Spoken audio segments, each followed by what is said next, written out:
Magistrate, in short, it's a doctrine that, you know, and really, I don't know how many people here are from that Lutheran heritage. Okay, so have you heard the Lesser Magistrate preach from your pulpit lately? Are you talking about the Augsburg Confession? It was from the Augsburg Confession? Yes. Yeah, yeah, if you heard it preached, that's amazing. A lot of people, it's not.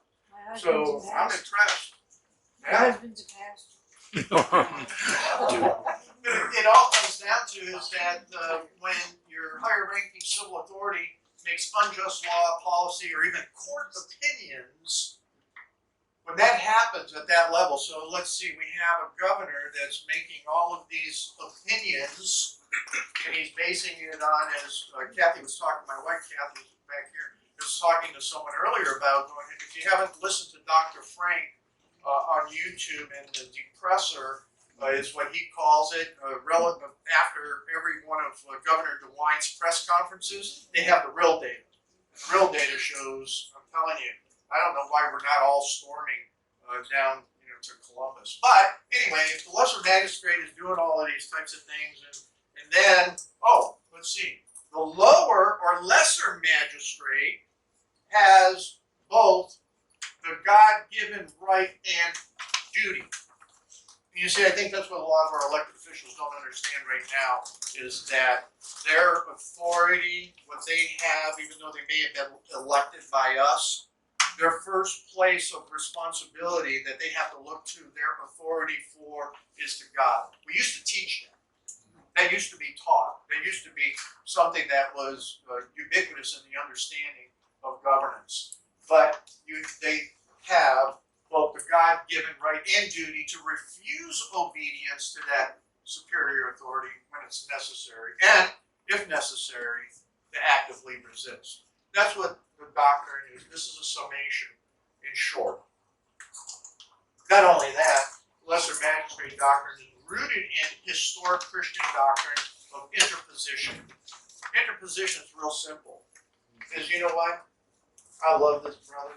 You don't know that. But you know, oh, God damn, it's you. You're starting to get, what are you doing? Wait a minute. I'm going to get between the both. Alright, bring it up. I'm getting between the both. Okay? That's interposition. In the first place of interposition that we have to understand is it goes back biblically. What I said, there's no liberty without Christ. No liberty without Christ. And the first interposition that we have that's God-given for us is what Jesus did on the cross. Okay? And that's the fundamentals that drove into this doctrine. And that goes across, you know, for all of us. It's very, very interesting. But it's also common sense stuff.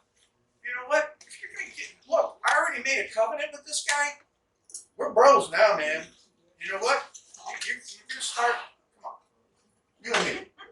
Okay? So, that's his position. Okay? He doesn't know what I know.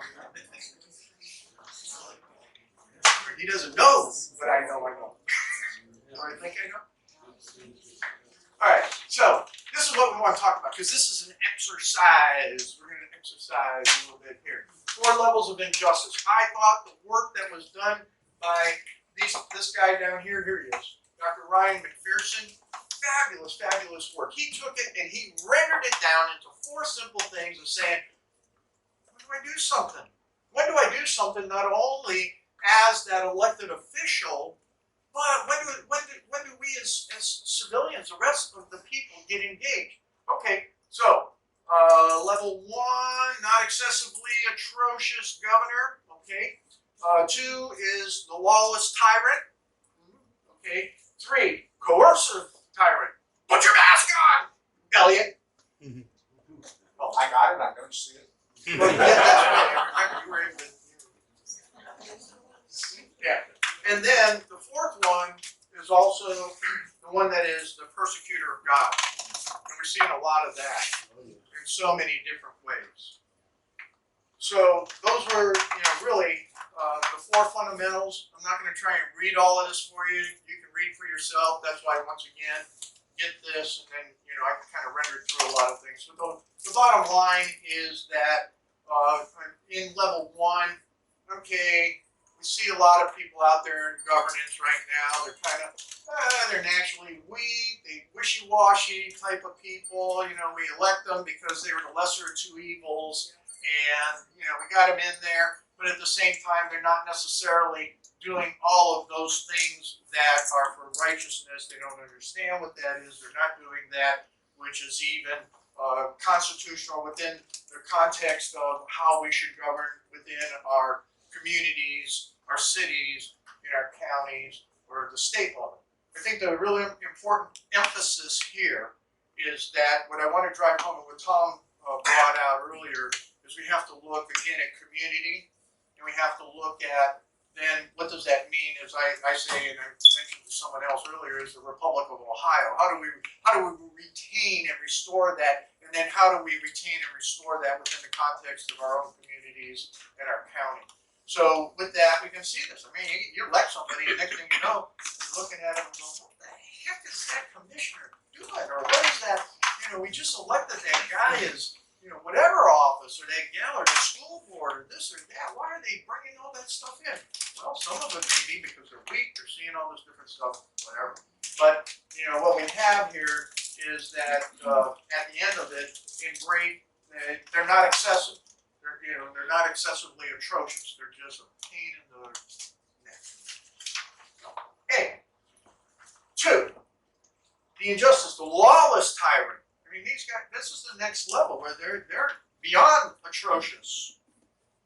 And they're starting to get really obnoxious. They're doing all these different things. They violate their own oath. Now, in one of the books I have over there, I talk about the oath of office a lot and what that really means. And that oath is really a covenant. Is that relationship. When somebody stands up and they take that oath, and I did a program 2 weeks ago.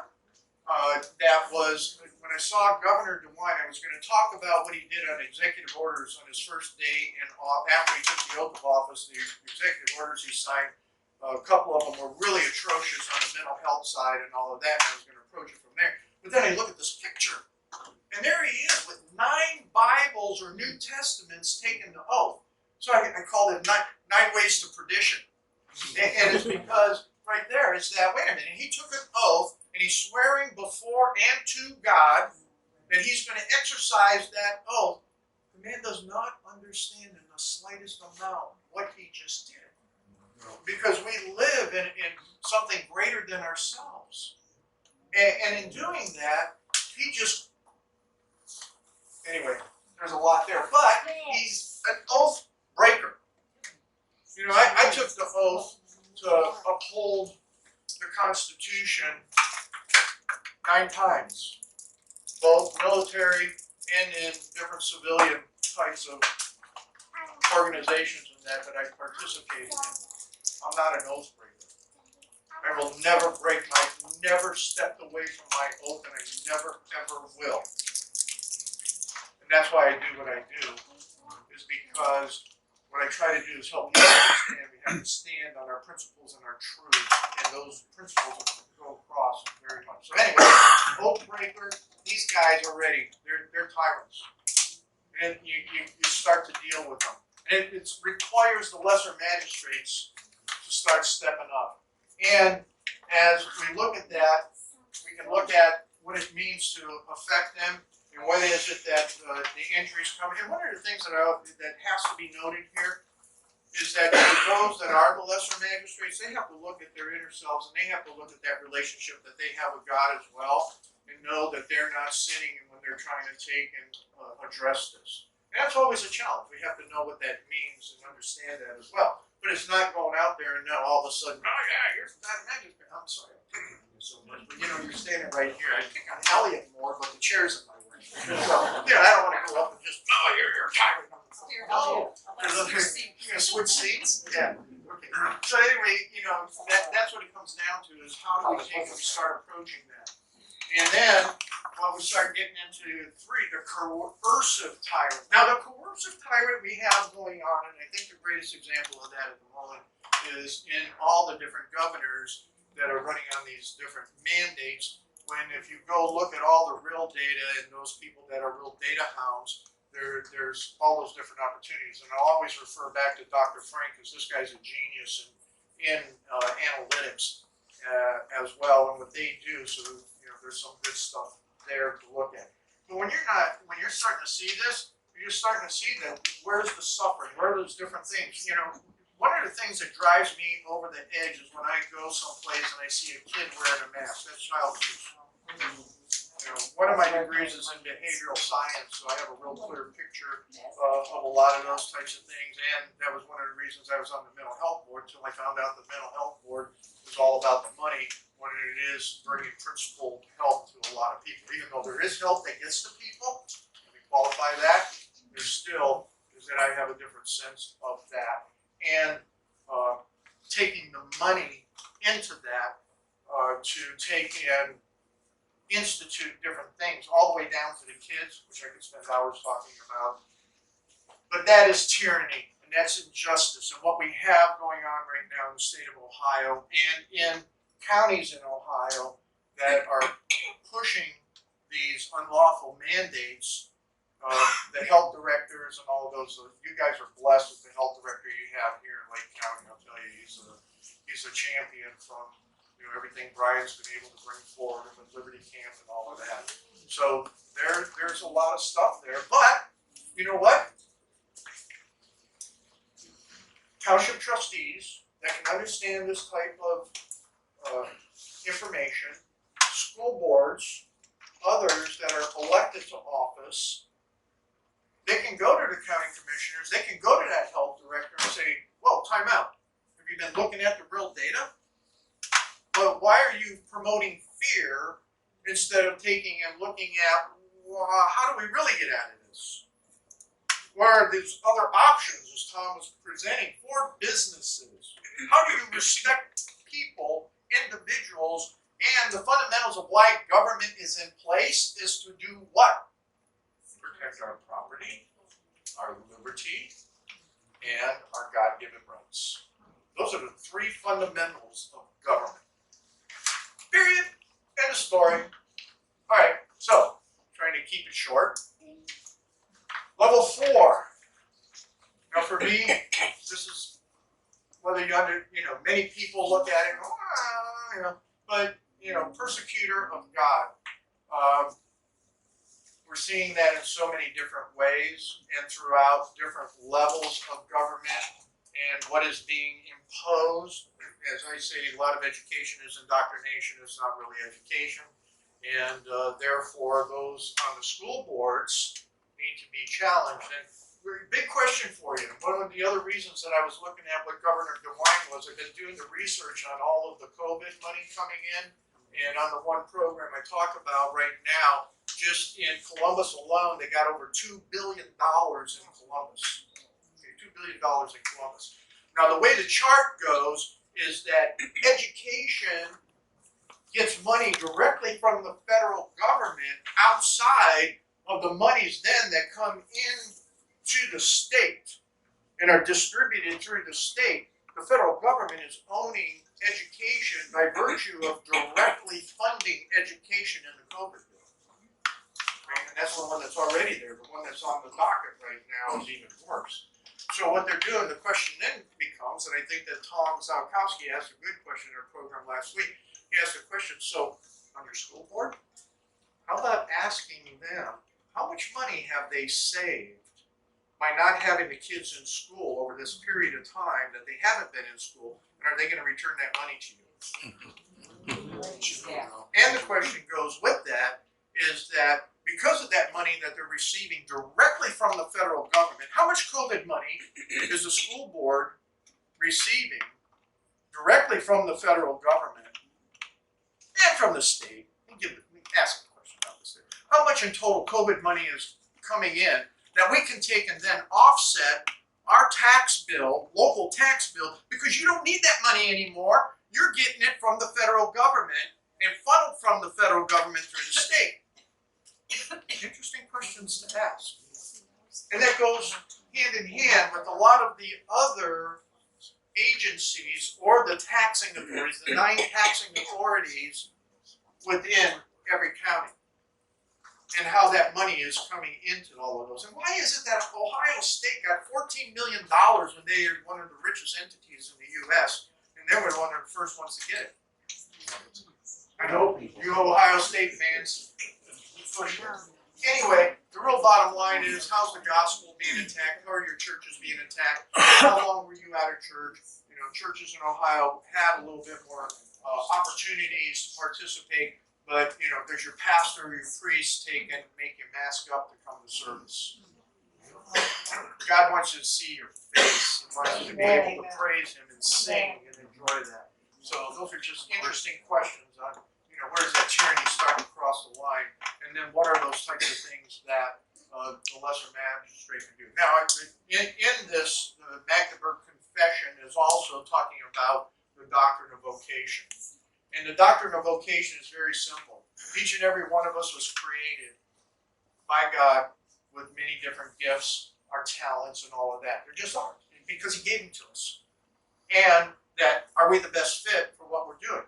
Or is it, hey, Tommy, you're telling me, hey, Tommy, you need to go to school and be a dentist. Really? I need to be a dentist? But, Dad, you know, I don't really know. I'm sending you to college right now. You're going to college. And you know what? If you party, you better not be partying in college like that. But if you go to college, you got to be a dentist. Okay, I can't wait for that laugh at gas. So, but the vocation is designed for us. So also, when we take and we try and look at who are we going to elect, one of the things that we don't have is a vetting process. I mean, I've worked in the Republican circles for decades and decades. And one of the things that I always try to do is help establish is that how do we develop that next generation of political leadership by recognizing those talents within a person and then developing that person to get into office. That's exactly what the Democrats did. Democrats did. The incident that I'll tell you real quick is that when we were living up in Washington State, we saw when Senator Patty Murray, the tennis shoe mom, got elected into the Senate. Now she's one of the most powerful people in the Senate on the Democrat side. And I keep saying that, I just can't help myself. But anyway, she was, well, I'm being kind, Elliot. You know, I'm not as crass as you. Yeah, I know, I am. But the point is that she was a teacher, a mom in tennis shoes. But you know what they did? They recognized certain talents that she had and the vocation of some of the things that she was doing. So they recognized that talent and they said, come on, Patty, we're going to mentor you. We're going to help develop you. We're going to bring you into that next phase of leadership. Bang! She got elected to the Senate. She hasn't gone away. So, very interesting. A lot of information there. Now, Declaration of Independence, the full title of the, yes, ma'am. You kind of left out the Republicans. They do the same Oh, the thing. repudiates? Republicans. Repudiates. Yeah. Because they repudiate everything. I mean, those that are, conservative, constitutionalists, Right. they do the same thing. No, but we have fun, and I'm glad you brought that up. No, I'm saying he was just saying the Democrats, Yeah, communists, was yeah, the that's difference. I call them repudiates. The Republicans are But you progressive can use that. communists, You just can like use the Democrats. Repudiate. Yeah. But I'm just saying. Yes, I agree. Absolutely. Republicans are progressive Oh. communists, just like the Democrats are. Yes, I appreciate that, and absolutely. I think all of us pretty much recognize that. So there's a lot of other things in the works as well. So we're going to kind of touch on that. Maybe. So anyway, in Congress, so this goes back to the lesser magistrates and understanding that those that went to Congress and did this in July of 1776 were all elected people one way or another. It wasn't just the people rising up. There were a lot of different things that we can obviously talk about. But it was elected people that were sent to take and help solve a problem. In Congress, July 4th, 1776, what? The unanimous, this is how it really reads, the unanimous Declaration of the 13 United States of America. unanimity. Okay? And it was elected officials that brought that back as representing their states all the way down to the local level. There's one thing that I like to talk about when I do some of the things with St. Adams is that a carryover from the ancient days, the Saxons in particular, in that was a thing called the folkmore. The folkmore is that every person that has a capacity to vote is required to attend the town meeting. Whoops, how'd I do that? Help me, Tom. Never mind, I found it. Uh-oh, slideshow, where we are.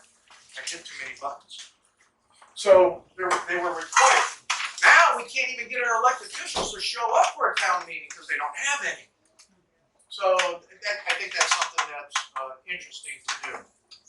And we need to start pounding on our elected officials to start having town meetings, especially those that represented us, from our state that go down to the state. It'd be nice if the counties and even our townships, I know that you have township meetings, but a lot of times the county meetings are during the daytime. So, you as a citizen, hey, you're working, you're trying to live a life, and you can't get to there.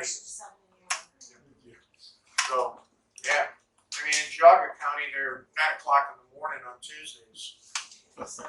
Good for some of us that can get there, not everybody.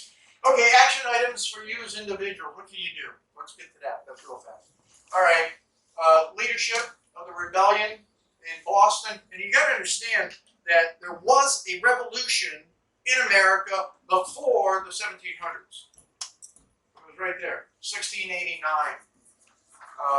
And it's a very interesting what happened. No shots were fired, but Governor Andros was literally chased out of town.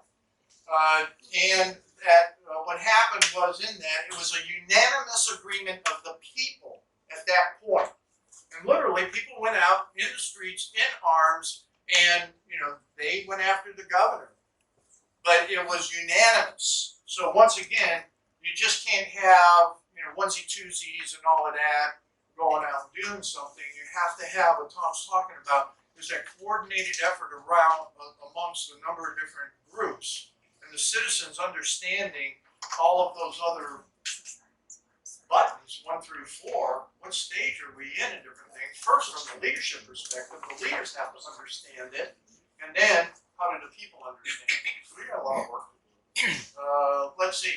So in other words, the understanding of the resistance and how it was advanced, and there was a glorious revolution in Boston. And England even said, the king looked around at that time and he goes, that was pretty cool. They really had some grievances to take up, and it was better than our revolution in 1688, which was bloody as all get out in England. So interesting stuff. I think it's interesting to understand that there are places in time, but we don't have an educated populace sufficient enough to take this on. That's why we have to have leadership to be able to take that on. But us as groups like this is where we can talk with our other family members, we can help educate, we can bring that information forward, and we need to be able to challenge with an understanding both our church leadership as well as then our elected leadership. Justification of the revolution, I'm not going to get into the whole detail of it because I think we're running up against the clock and I want to keep it down to 3 hours instead of 5. So with that, again, there's a lot here, but I want to point out was that the religious leaders of the day were saying, you know what? Yeah, the people have the right. And they were able to biblically justify the rights of the people to take and stand up against tyranny of the governor and justify the timing. Again, what are those things? What are those different points in doing that? And it comes down to the principles of good government is what it really comes down to. And that's what our founders really put together. Let's see. Okay, Calvin at his end of life, he brought out more information. Cotton Mather brought out more. And then in an election sermon, Dr. Chauncey just really nailed it. Did you know that at the time of the founding of this country, that during the time of election, right at or after an election, sermons were preached to those that were going to be taking office. That's pretty pointed. You know, hey, here's how it is. You know, hey, you guys, pay attention. Here's who you're supposed to be under the authority of. All of that. Whoa, we don't do that anymore. 1749, we had Jonathan Todd. He really talked about the doctrine of obedience and subjugation to magistrates, but at the same time, the responsibility that magistrates had to the people. So those were things that were understood at that time. We don't understand that much now. We don't even understand how a state constitution operates, let alone the federal constitution. So, interesting. Let's see. The one that set everybody off as we went forward, 1765, I could talk hours on the Stamp Act and all of that, but we had, again, ministers that were going, you can't do that.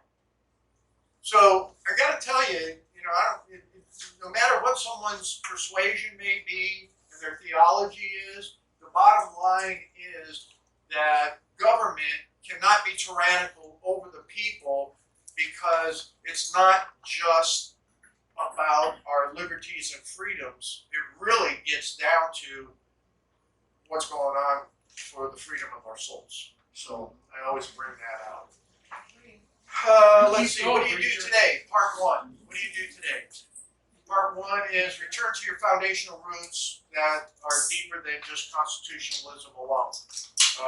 You'll see it over there. I got a workbook that I wrote that I can give you background on, but it's pretty in-depth about the Constitution, what happened, where is it, why are we where we are today.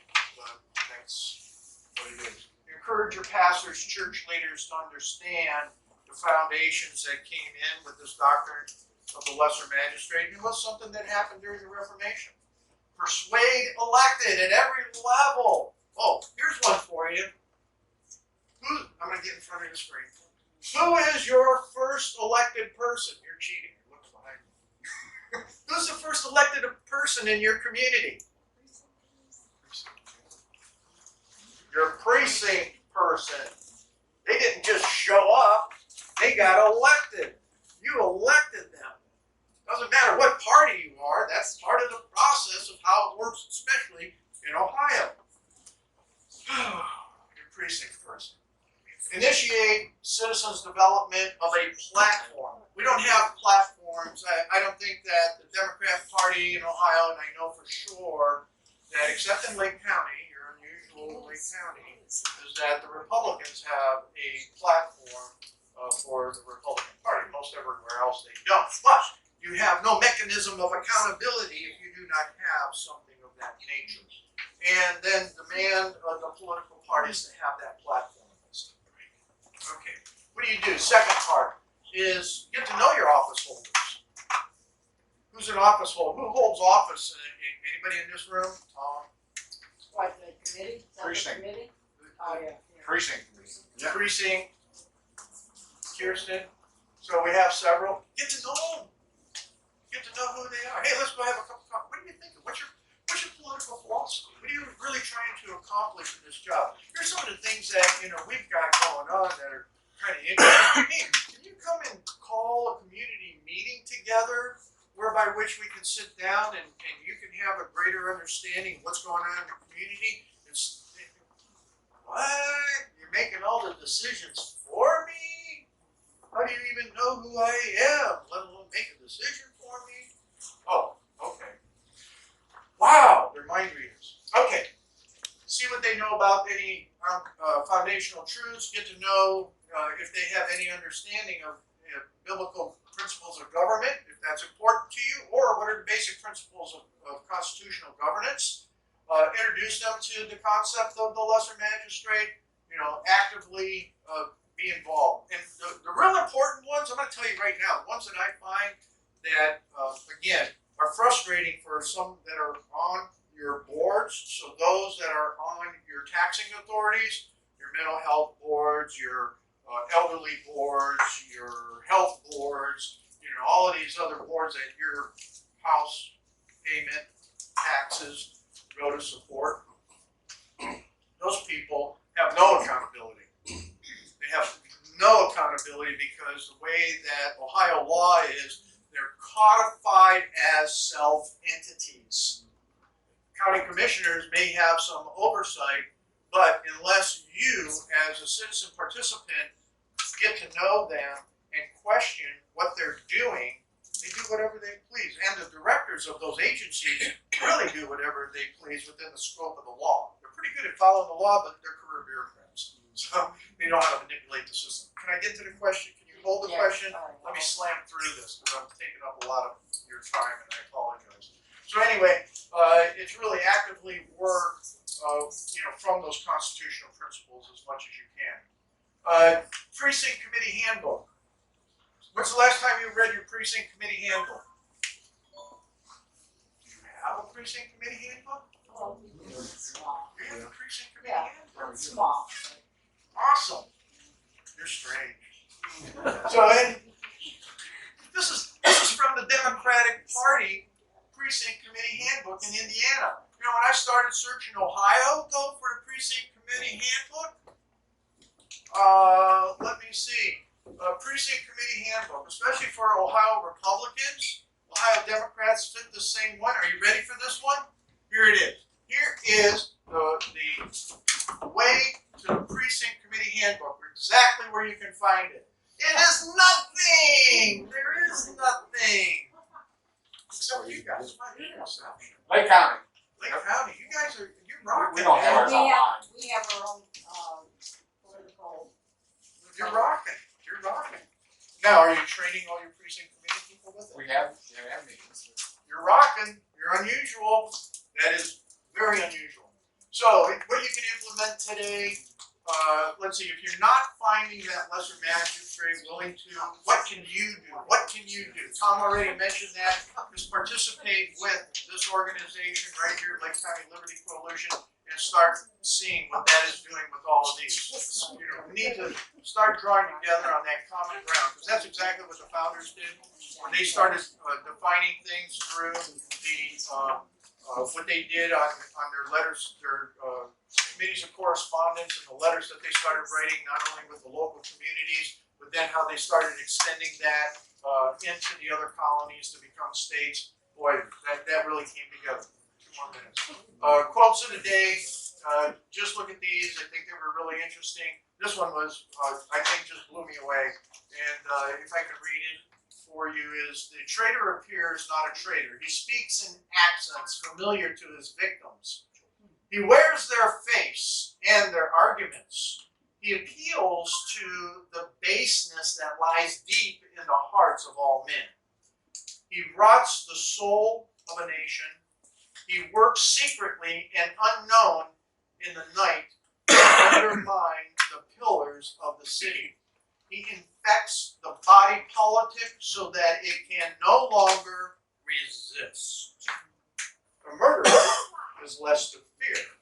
The traitor is the plague. Interesting.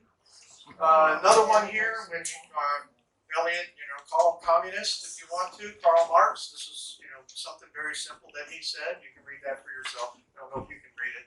I'll read it for you then. The goal of the communists is to enter into men's minds and cast God down from his throne. Karl Marx. And let's see here. A person's character is shown through their actions in life, not where they sit on Sunday. Sam Adams, his actions in life. Okay, how do you help Sam Adams out? A little self-promotion. I told Tom I was going to do this. I have a sign-up sheet over there if you want to get the promo weekly newsletter. I only send it out once unless there's something really hot that I'm working on.